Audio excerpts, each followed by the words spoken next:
Yeah, hit it. Stand to the left a bit. Wait, which one? Yeah. Me? No, no. To the Left. Yeah. This is my right, sorry. Okay, my left, sorry. Your other left. Okay. Hi, my name is Hanna. I'm a senior at San Jose State University studying biomedical engineering. Hi, I'm Chandler. I'm also a senior here at San Jose State studying biomedical engineering.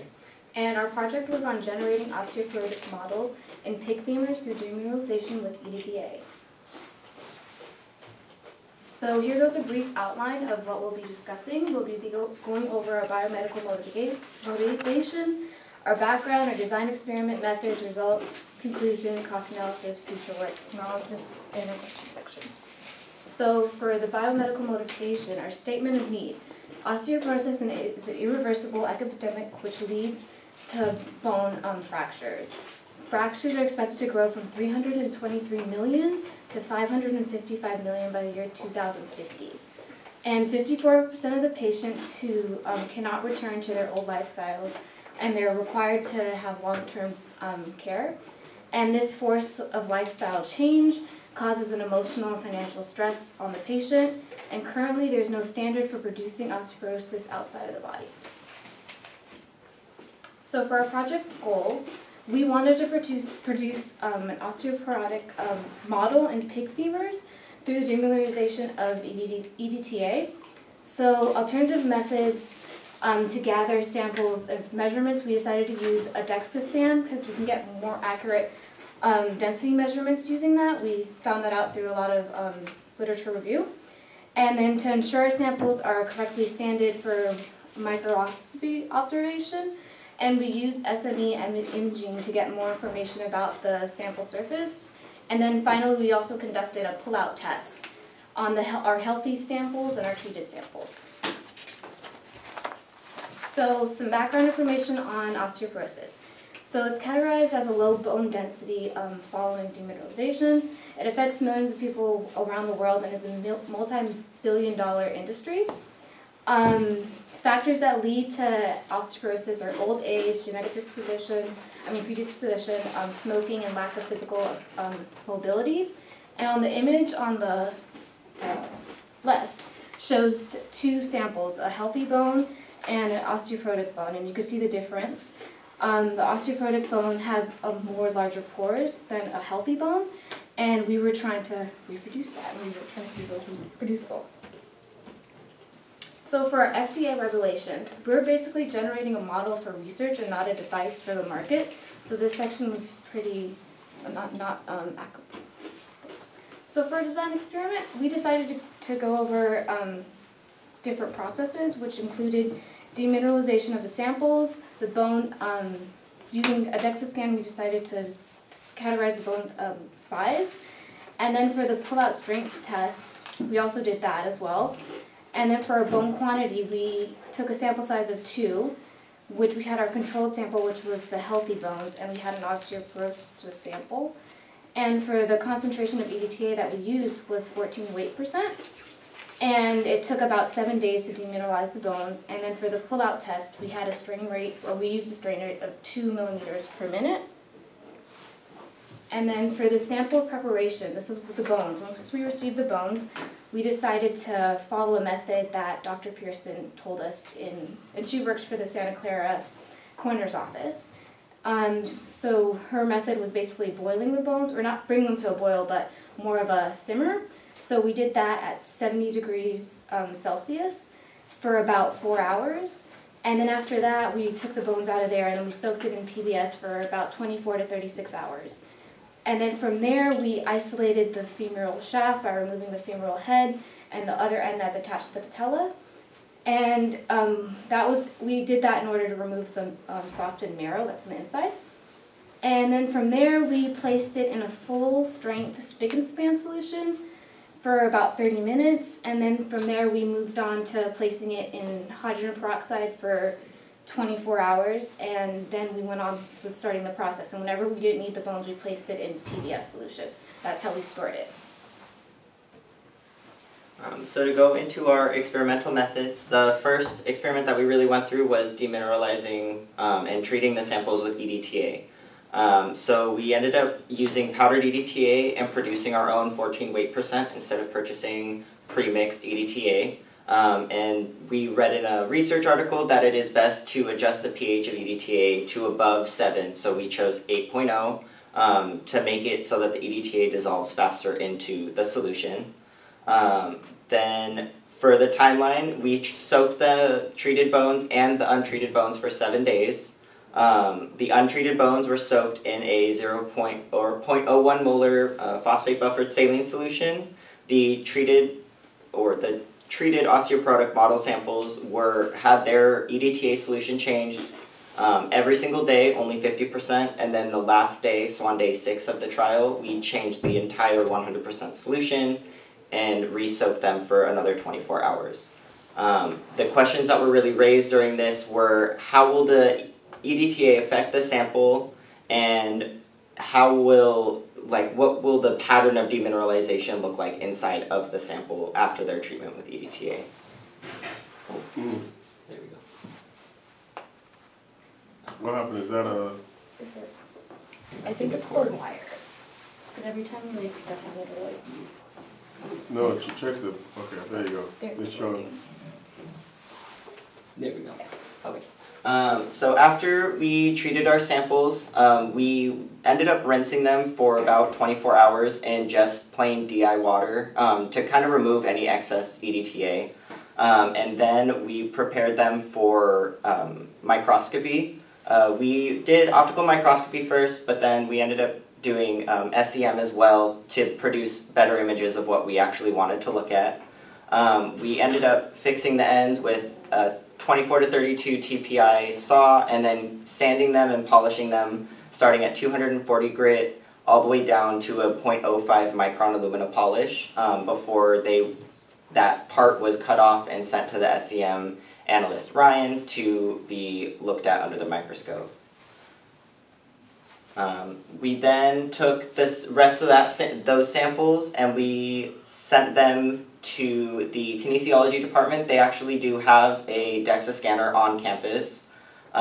It is basically the golden standard for finding bone mineral density in a clinical setting. It is very reliable, and it also gives you, it already statistically analyzes the bone mineral density against a population of young adults from the age of 20 to 40 years old. The 3 acceptance criteria based on what the T-score is if it's greater than -1, you have normal bone mineral density. Anywhere between -1 and -2.5, you're kind of pre-osteoporosis, which is osteopenia. And then anything under -2.5 for your T-score, you have osteoporosis. And if it's far below -2.5, it can be considered severe osteoporosis, and you have a very high risk of your bone just kind of snapping. So then after we went ahead and scanned them with the DEXA scan, we did an axial pullout test using stainless steel screws, and a power drill was used to drill a pilot hole and insert the screws into the samples. They were then hooked up into a custom mount that was made last academic year by Scott Gaudet for the previous research group. And then we ended up pulling the bones with that fixture at a strain rate of 2 millimeters per minute to see how much force it can resist before a screw can get pulled out of it. So to go on to our results, these are our DEXA scans.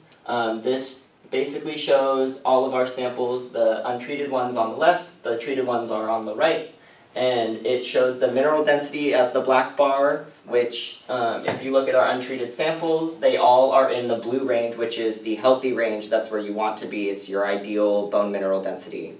Then if you take a look, all of the treated samples or our osteoporotic samples end up in the yellow, orange, and red, which means that they are all way below the desired bone mineral density than the unhealthy samples, which kind of confirms that we were able to produce an osteoporotic sample. And then here are 2 of our best scanning electron microscopy images. We really used these initially to try and characterize the internal pore distribution, but we ended up running out of time, and we really, when we produced these images and showed them to our advisor, he was really intrigued by that third layer that you see all the way on the far right, where it doesn't look like the compact bone, it doesn't look like the cancellous bone, it just looks kind of like a layer that, or a film that's on the outside of the samples. And it was only observed in the treated samples, it wasn't observed in any healthy samples. So it was very interesting, and it almost shows that most of the demineralization, if I was able to get a full-scale picture, it looks like most of the demineralization action happened from the marrow cavity rather than the outside shell, which is the opposite of what we were anticipating to happen. And then here are our axial pullout force results. The left has our untreated samples, the right has our treated samples. As you can see, the treated samples do experience a much lower pullout force than untreated samples. The low ones, the extremely low ones in both graphs were from our first trial, and they were, instead of having the drill insert the screw, we ended up using a screwdriver and manually inserting them, which as we were inserting it, there was a whole bunch of cracking going on, which kind of attributes to that lower strength because it was already destroying the layers of the crystal structure by just putting the screw in. And so based on these results and the results from last year's, we kind of just took an arbitrary acceptance criteria of if your bone can exhibit or resist over 1,000 newtons of force, then you are considered a healthy bone, and if it's less than 1,000 newtons, then you would be considered an osteoporotic bone. So in conclusion, our findings to date is that we were able to successfully take cortical samples from pig femurs, demineralize them with EDTA, and achieve osteoporotic conditions which would be similar to an adult white female that is 20 years old. And the treated samples showed both a decrease in bone mineral density and axial pullout force. We also discovered that cortical bone is non-homogeneous by nature. It's almost as if the calcium kind of blends all the layers together. And the marrow cavity from that non-homogeneity seems to be more susceptible to EDTA chelation than the exterior shell of the sample. For our future work, we kind of have a lot because this is still just like an infant project that has a very large overarching plan. When we were working with the axial pull-out test, the foam, we were noticing there was a lot of fatigue in just the integrity of the foam, and it caused some of the samples to slip, as well as the exaggerated prime before the huge peak that you saw in the graph is because it was literally squishing the foam for the first 2-3 minutes of the sample being pulled, and then the sample was actually getting pulled. We also ran into an issue where a few of our samples were too short for the support distance, and so we were talking to Scott, and we thought of maybe trying to have another group redesign the mount so that it's almost like a telescopic length, so you can shrink it based on how big the samples are. We also do want to try and get an internal pore characterization, and we were thinking maybe if there was someone who has MATLAB experience or ImageJ experience, they could potentially write a program that would take all the images that they have to take and analyze them for them, rather than having someone have to sit there at the computer and drag a whole bunch of circles and type a whole bunch of areas. And then we wanted to do EDS analysis on our samples as well. We didn't have time to do it this semester. To basically see what exactly is that third layer, what is making up all 3 layers of bone. Is it actually non-homogeneous, or is it the same material going all the way through the bone? We do also want to do X-ray diffraction on the external layer specifically to see if we can get a crystal structure of it, to see if there's anything different there. We were also thinking, besides an axial pullout test, to try Sharpie impact testing on our samples, as in elderly population, most of their osteoporotic fractures happen because they end up falling or hitting something. So it would have been, or it could be, a more holistic view of, is it actually easier to suffer a fracture based on something hitting you, or is it more of just the bone can't hold something inside of itself that is inserted. And then finally, we do also want to start optimizing an augmentation method for injecting the treated samples with PMMA to reinforce them and create or reproduce the healthy strength that you would observe in normal bones. This is our cost analysis. We're expensive. I wouldn't recommend hiring us. But all in all, all of our materials kind of only cost about $700. That was mainly because we had a mishap with one of our EDTA trials, and we ended up using almost an entire container on accident and needed to reorder it to successfully. I don't know if maybe when you step on the wire, the TDN came out a bit. Oh, it's my laptop. My laptop died. Sorry. My laptop's battery is really bad. But that was kind of the end of our presentation besides the acknowledgements. We do want to thank Dr. Guna for being our project advisor and being kind of the brains of the operation and really giving us a lot of advice and help in the lab. Dr. Peggy Plato with the kinesiology department here at San Jose State for being our DEXA scan analyst. You do have to be certified to operate it because there is x-rays involved and it is a clinical instrument. So she was willing to set aside time and help us scan all of our bones and also agreed to help future semesters scan them if she has time. We want to thank Dr. Eros, our old research partner, Hernan, who is no longer part of the project, and we're really sad that he isn't here to be in this moment with us. And there's Dr. a whole... Pearson as well. Yes. From the Santa Clara coroner's office. Yes, She and does Dr. that. Pierce, she gave us a lot of help with like how to get our bones with as little organic material on it, because she is a coroner, she deals with that all the time, she's an anthropologist. There's a few material engineers as well that go here at San Jose State, Ryu and Chris Tran.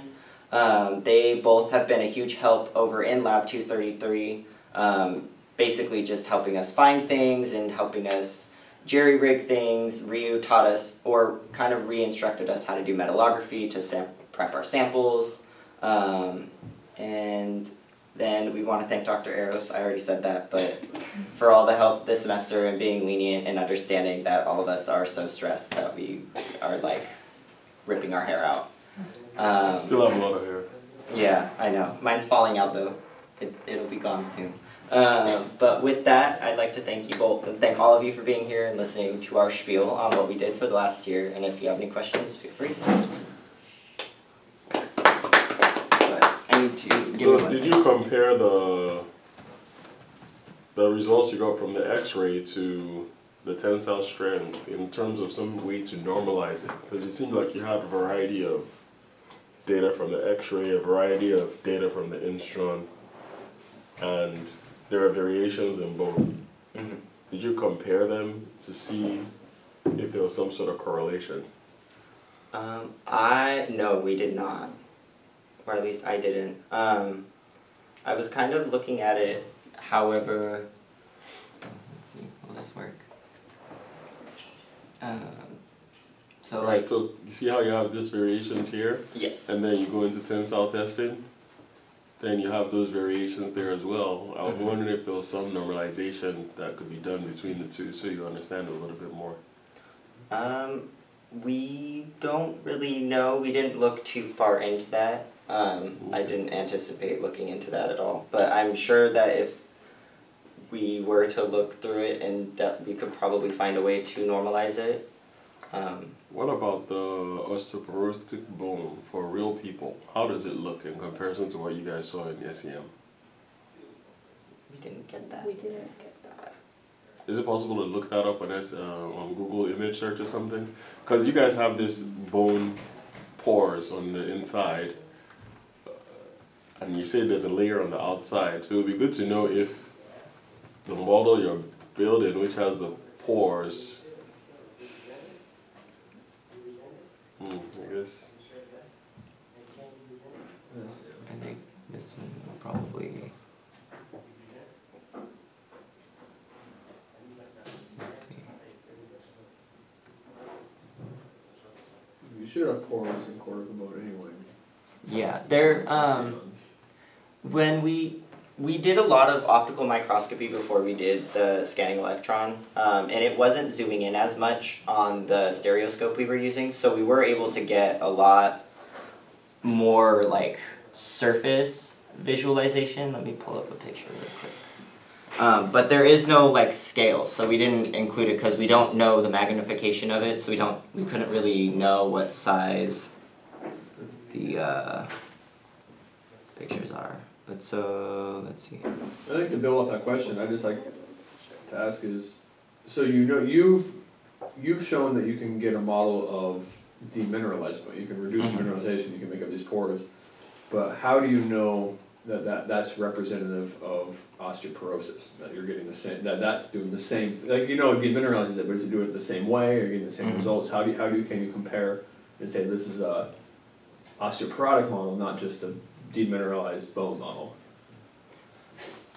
We were kind of, in a sense, relying mostly on the DEXA scans, the DEXA scan acceptance criteria for that, because it does compare the mineral density that is going through the whole sample with actual bone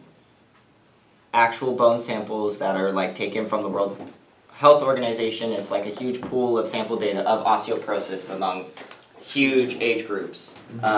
This specific age group was the year 20 to 40. The blue section does end up, let me see a picture real quick. Let's see if I have. So these are what the graphs actually look like. If you get your DEXA scan. So the blue section as you age, because this down here is supposed to be your age in years, and it goes 20, 40, 60, all the way up. So since all of our samples were compared against adult white females that were 20 years old at 150 pounds and 67 inches, that was just the arbitrary what the like technician at GE actually told us to use. We kind of just kept the blue section the same, and we were using these T-scores as, so we did successfully demineralize their samples. They do have a lower bone mineral density, but not only that, do they also have a bone mineral density that is correlatable to osteoporotic bone mineral density in humans. Okay. So it was kind of like we were using that as, without us needing to go in and creating that correlation ourselves, we were kind of just taking these t-values that were given to us in the DEXA scan and saying, all right, this has to be osteoporosis if it reaches these t-values, because that's what is it. It's like the standard that's accepted worldwide as like the clinical like designation. So you're making an analog to osteoporosis. So I guess there's a lot of models out there, like in vitro models. So if you for modeling osteoporosis in animals. So you got ovines, so sheep models and mouse models where they actually go in and they do estrogen knockouts, or they add extra estrogen to it, which starts making you predisposed to osteoporosis. And so they get these animals to actually get osteoporosis and then takes the bones and sacrifice and take the bones out. Then you have a bone that actually has osteoporosis. Okay. So what's the benefit of doing something like this compared to doing one of those models where you get, like, doing an analog to osteoporosis versus actually getting osteoporosis? Well, it mainly, for what we, let me see, give me 1 second.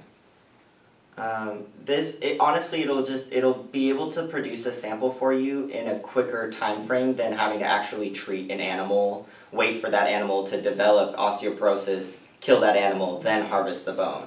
Instead, I would be able to go to the butcher shop on Monday, say, hey, I need to pick up 6 bones by the end of the week. And they say, okay, cool, we'll have them by Thursday. And I can go pick up these pig femurs and start that day when I get them, or throw them in the freezer until I need them, and then remove all the flesh and treat them, and then in another week you will have an analog model, as you said, an analog model of osteoporosis that is usable for testing. I'm sure that there is probably other feasible methods to make an osteoporotic model. This was just a method that we adopted from previous groups who had been doing this project. But as I said earlier, we did want to try and get into the internal pore characterization of the samples and really like get a whole bunch of cross-sectional pictures of like, how are these pores getting distributed through these samples? Are these pores the same pore? Is it a different one? But really it just, there is not enough hours in your day to have to like take a whole bunch of like micro slices of a bone that's about 7 centimeters long and then analyze all those pores through it. It would have just taken a lot of time because you get maybe like a pinky finger diameter of a picture of the sample surface, so then you have to go all the way around the sample, and then you have about like 8 to 10 pictures per slice, and it's just, it was a lot. So that's why I was thinking maybe get a computer engineer or a software engineer, someone who's really good at coding, that would be able to take those pictures, load them into a program, and have that program change the contrast, grab the different contrast, label it as something and count it, and then store it, reanalyze the picture until it finds all the pores, and do that for every picture. And then you would have a more holistic, quantitative view of the porosity rather than a like arbitrary, overarching, this could be an analog model of osteoporosis. Why did you choose EDTA specifically for demineralization? No. We used EDTA because the previous groups used it, and it seemed like it was the most efficient way to demineralize the bone.